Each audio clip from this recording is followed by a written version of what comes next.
Bueno, continuamos con el programa de Salud y Sociedad en Popular Televisión.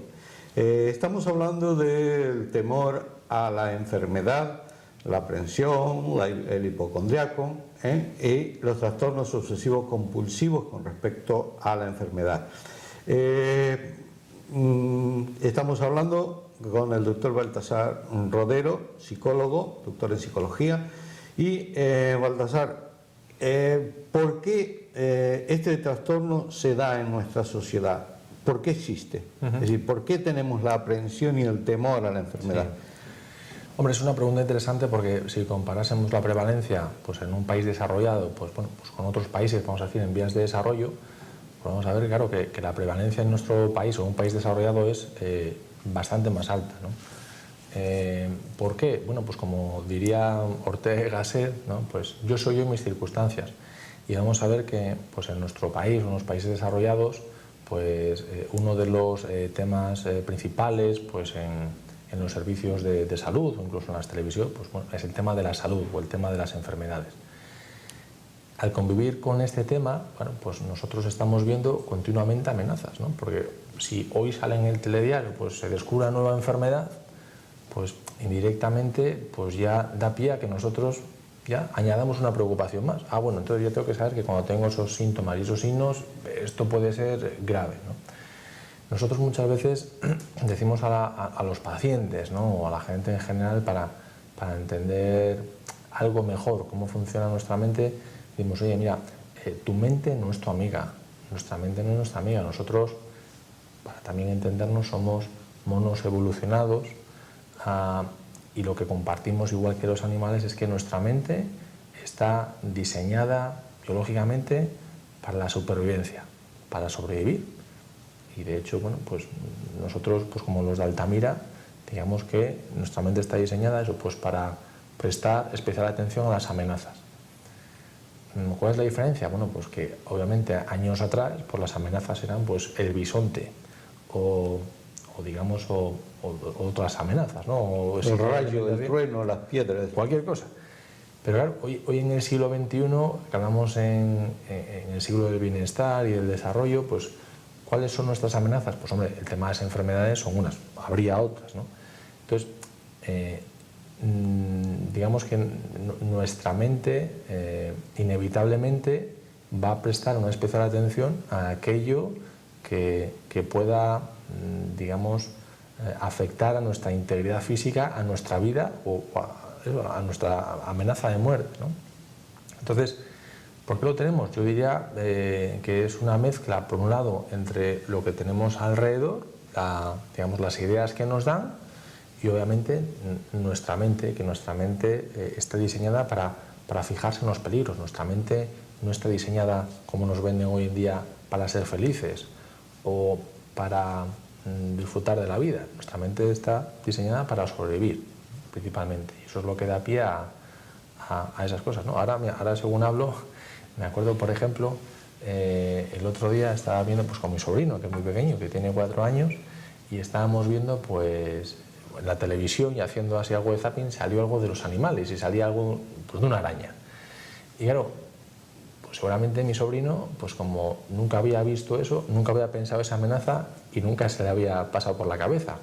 Pero tiene solo 4 años y al ver ese estímulo y al interpretarlo como amenaza, a partir de entonces empezó a coger miedo y empieza a decir, oye, a ver si va a haber arañas aquí, a ver si me van a pasar algo, ¿no?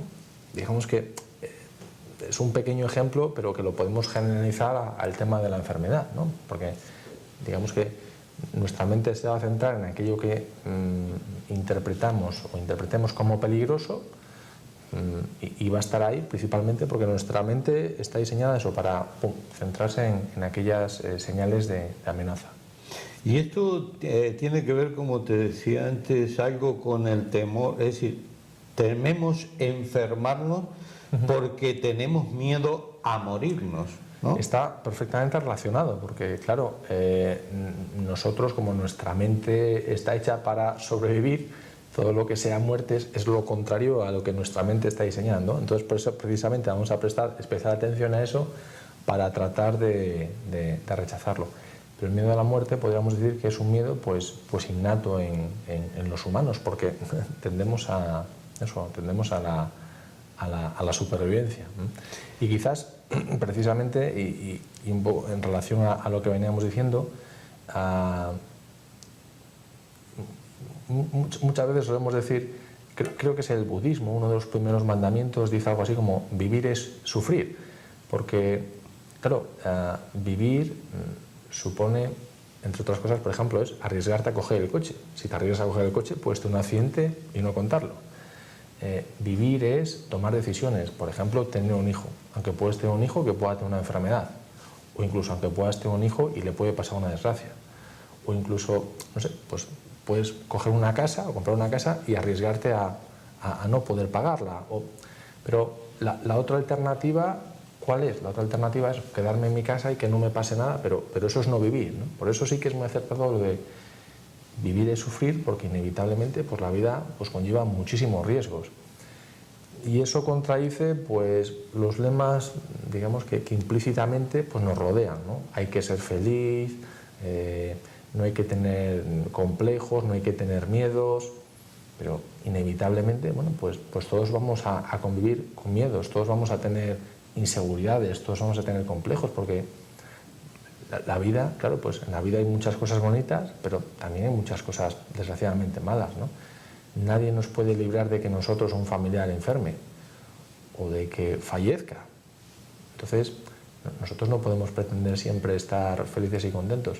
Tenemos que aprender a convivir también, bueno, pues con alguna preocupación o con pensamientos negativos, pero interpretándolo como lo que son, bueno, que son miedos normales, ¿no? Porque si intentamos no tener esos miedos o intentamos no tener esas preocupaciones, bueno, pues lo que va a ocurrir es que vamos a tener muchísimas más. Evidentemente todos sabemos que un día hemos nacido y un día vamos a morir, y yo siempre digo que basta estar, la única condición para morirnos es estar vivos, no hay otra. Por supuesto, por supuesto. Ahora, el tener y vivir todo el tiempo en nuestra vida pensando en que nos vamos a morir, pues yo en concreto tengo una paciente que hace 10, 12 años que constantemente, cada día que viene a la consulta, que lo suele hacer aproximadamente mensualmente, hoy día esa señora tiene 93 años, pero hace unos 10 o 15 años que cada vez que sale de la consulta me dice, bueno, hoy me despido de usted porque probablemente sea la última vez que lo vaya a ver. Yo pienso que hay en las personas una forma de que estamos pensando de que como vamos haciéndonos mayores ya nos vamos a acabar cualquier día, pero eso es una forma de no vivir lo que nos quede, ¿sí? Que no lo sabemos. Sí, o sea, por un lado, digamos, esa preocupación o esos pensamientos, claro, pues antes decíamos, ¿no? Yo soy yo y mis circunstancias. Claro, pues cuando mis circunstancias se acercan, pues ya a una edad avanzada, pues 80 años, 90 años, y claro, lo normal es nuestro final, oye, pues es normal tener esos pensamientos y es normal tener esas ideas. No podemos pretender no tenerlas. Pero nosotros hacemos mucho hincapié, desde el punto de vista de la psicología, no tanto en los pensamientos o en las emociones, que a veces son normales, como acabamos de ver, sino sobre todo en los comportamientos. Porque, por un lado, lo que tendríamos que hacer con estas personas que puedan tener este temor excesivo sería tratar de centrarnos en su comportamiento, en su conducta, ¿no? En que, a pesar de sus temores o a pesar de sus preocupaciones, bueno, pero que sigan saliendo, que hagan vida social, que tengan ese hobby, que tengan una ocupación, que procuren estar acompañados, ¿no? Porque la soledad es igual uno de nuestros principales enemigos, ¿no? La soledad y tener mucho tiempo libre, porque nuestra cabeza no tiene un on y un off que la podamos apagar, y eso nos juega malas pasadas, ¿no? Entonces, pero principalmente yo no incidiría tanto en esos casos en los pensamientos o en los sentimientos o en las emociones que insisto, que entran parte de lo natural, sino principalmente en el comportamiento. Oye, pues a pesar de a pesar de esos temores, a pesar de esos pensamientos, eso, seguir haciendo vida social. Hemos hablado de una serie de patologías que se van creando en torno al temor a la enfermedad o el temor a la aprensión, a la hipocondría y al trastorno obsesivo compulsivo. ¿Hay algún tipo de tratamiento para esto? Es decir, ¿hay algún tipo de tratamiento farmacológico o psicológico para esto? Bien, hombre, también solemos decir que problemas complejos no existen soluciones simples, ¿no? Ojalá.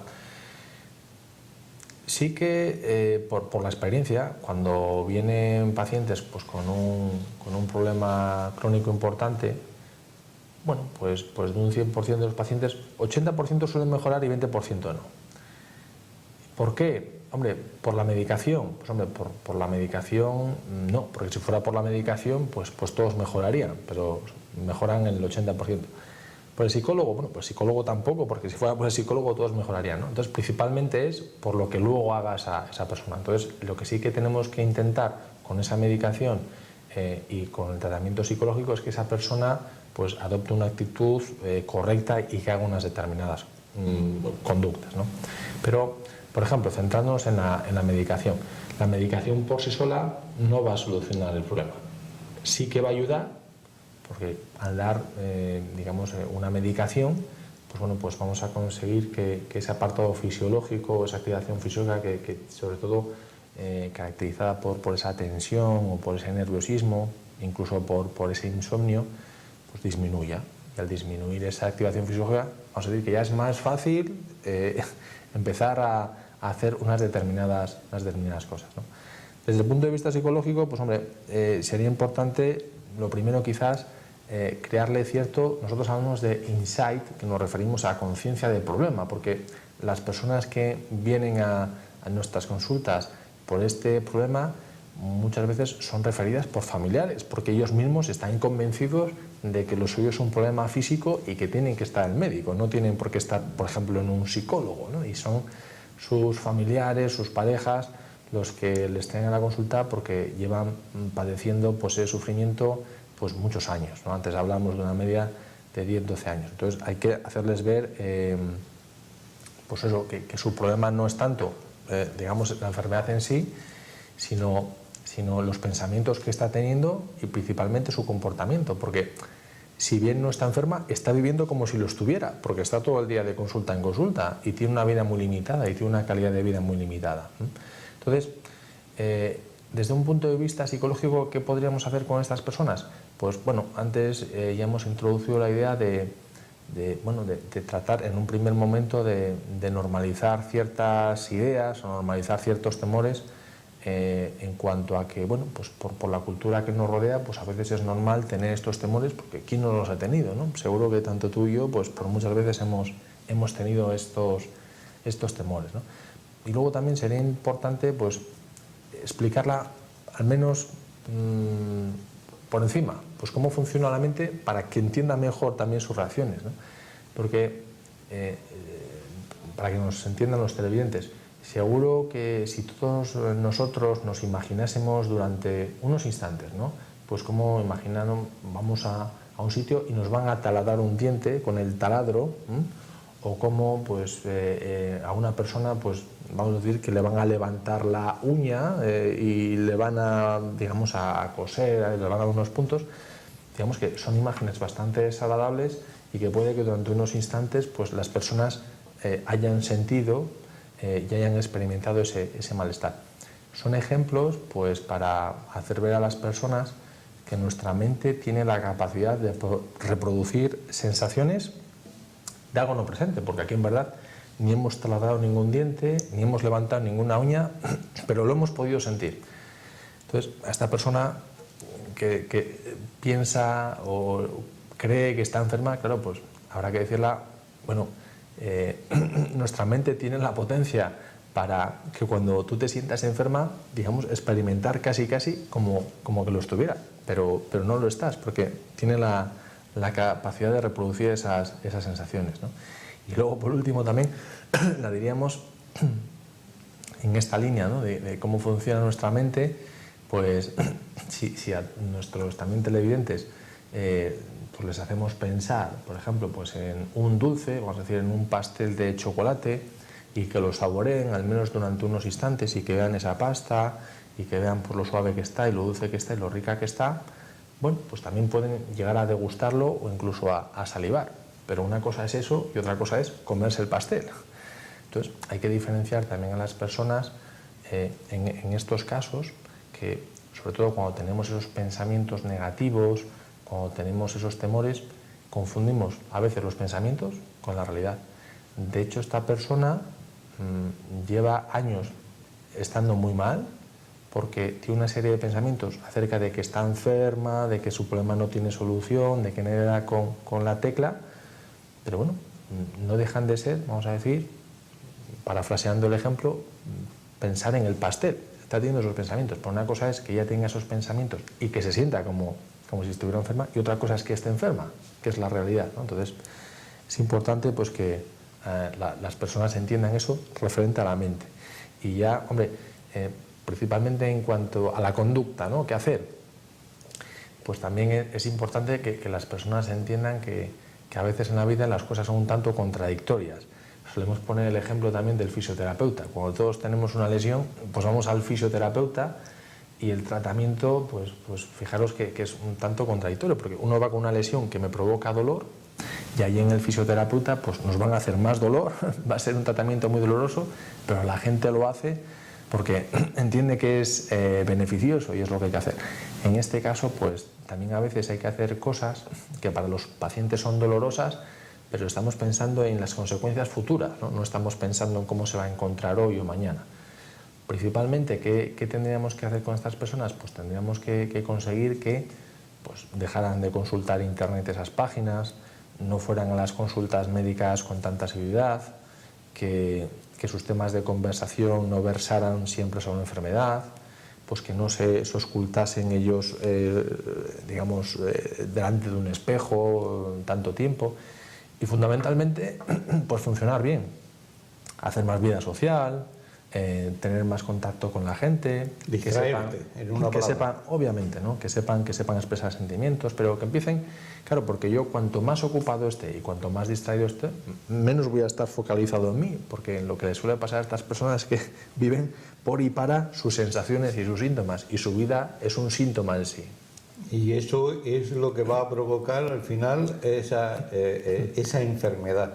Pero esto entonces tiene tratamiento tanto farmacológico como tratamiento psicológico, y se puede arreglar, como hoy día se puede, visto por ejemplo el que tiene miedo a volar, que lo ponen en un simulador, ¿no? En un simulador y se elimina el miedo o el pánico a volar.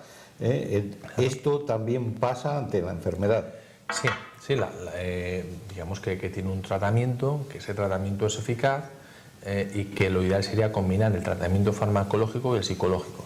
Lo que sí que también es importante, como decíamos antes, es que también el paciente colabore, ¿no? Porque el paciente no es solo por venir a la terapia, sentarse y que el psicólogo hable o le diga, pues ya se solucionan las cosas, sino que es el psicólogo, es el paciente el que tiene que ir un pelín más allá, ¿no?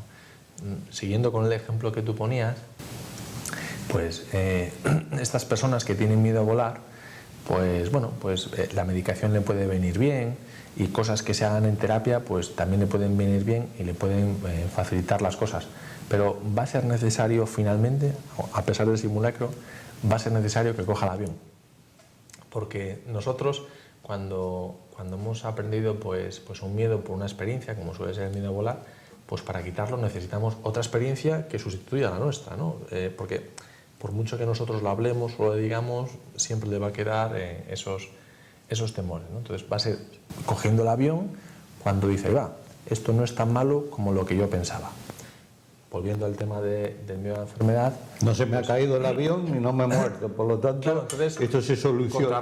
Contrarresta la creencia que tenía, que va a ser muy peligroso o que esto, digamos, que va a haber un accidente, contrarresta esa experiencia que tenía previamente con la de, bueno, oye, pues no es tan malo como pensaba. y a medida que vaya repitiendo pues esa situación en más ocasiones, si coge el avión 3 o 5 ocasiones, pues cada vez tendrá menos miedo, incluso podrá hasta disfrutar del avión y hacer fotografías. En el tema del miedo a la enfermedad, pues sería similar. Nosotros tendríamos que intentar que esta persona, antes lo decíamos, deje de consultar a los médicos, deje de ir a tantos centros de atención primaria o a tantas webs que muchas veces también pues, eso es peor que alimentan muchos temores, a pesar de que pueda pensar que está enferma, a pesar de que pueda estar convencida de que se puede morir, pero si no coge el avión, es decir, si no hace esas cosas, lo que sabemos es que va a seguir igual y va a tener pues una vida, la verdad es que muy restringida, una vida muy limitada, porque son pacientes que obviamente viven en permanente sufrimiento, no están en el día a día, están más pues pendientes de su potencial enfermedad y de lo que puede acaecer. Uno de las personas que más pasamos por una época somos los que cuando somos estudiantes sanitarios, tanto médicos como de enfermería. Sí. Yo tengo múltiples casos en el cual gente joven, atlética, deportista, sanos por todos los sitios, con todas las pruebas habidas y por haber, y que se convencen cuando estudiamos. Recuerdo siempre de un compañero que un chico de 1,90, atlético, hacía deportes, surf, todo tipo de deportes, y se había convencido, no fumaba, no bebía, estaba casado, tenía hijos sanos, normales, y se había convencido de que él tenía un cáncer de pulmón. Y el cáncer de pulmón, y cada vez se apretaba, porque estábamos estudiando en aquel momento el cáncer de pulmón, y se apretaba siempre aquí hasta que acabó con la punta del esternón pinchando casi el pulmón. Y lo veía en aquel entonces el catedrático de medicina interna que teníamos, decía: usted está sano. Iba donde otro especialista y le decía que usted está sano, no tiene nada. Le hacían las mismas pruebas, se las hacía por duplicado. Sí, eso es un sinvivir, y es bastante frecuente. Sí. Yo tengo múltiples casos en la consulta. Sí. Además has puesto un buen ejemplo. Antes, cuando comentábamos hoy pues qué tipo de personas son más proclives a tener esta aprensión o este miedo a la enfermedad, pues decíamos que era gente que había tenido antecedentes familiares, o también en este caso, bueno, pues personas como son los estudiantes de medicina o enfermería, que tienen mucho contacto pues claro, con temas sanitarios y con enfermedades, y es muy común, como bien dices, en el tema pues sanitario de médicos y enfermeros, a gente pues que se empieza a preocupar en exceso pues con un cáncer, un tumor, incluso aunque lo oculten y aparentemente todo esté bien, necesita que le haga una resonancia magnética, pero que incluso a pesar de la resonancia magnética también siguen con esos temores. Tiene que ver con lo que mencionamos previamente de cómo es nuestra mente y cómo se centra en las amenazas. Y claro, además yo con esa interpretación que yo hago, como empiezo a poner nervioso, ese mismo nerviosismo también, digamos, como que intensifica más ese temor y lo hace ser más creíble. Evidentemente, esto fundamentalmente socializarse, es decir, cuando tenemos unas relaciones sociales vamos a ir evitando pensar en sí mismos y vamos a pensar en otras cosas de la vida que son más bonitas. Sí, podríamos resumirlo que sobre todo es vivir. Si uno funciona bien, se sentirá bien. Si uno no funciona bien, no. Entonces sería pues hacer una vida siguiendo el sentido común, pues vida social, vida activa, una actividad física, un hobby, distracciones. Si uno funciona así, pues tendrá menos temores, no solo de enfermedad, sino menos temores en todos los aspectos de la vida. Bueno, Baltasar, muchas gracias por haber estado en este programa de Salud y Sociedad. Se nos ha acabado el tiempo.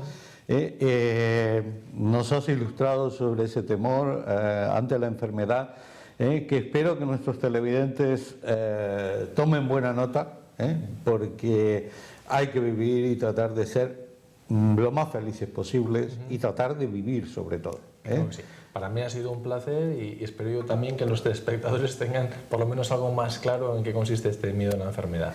Bueno, muchas gracias, señores, y hasta un próximo programa de Salud y Sociedad en Popular Televisión.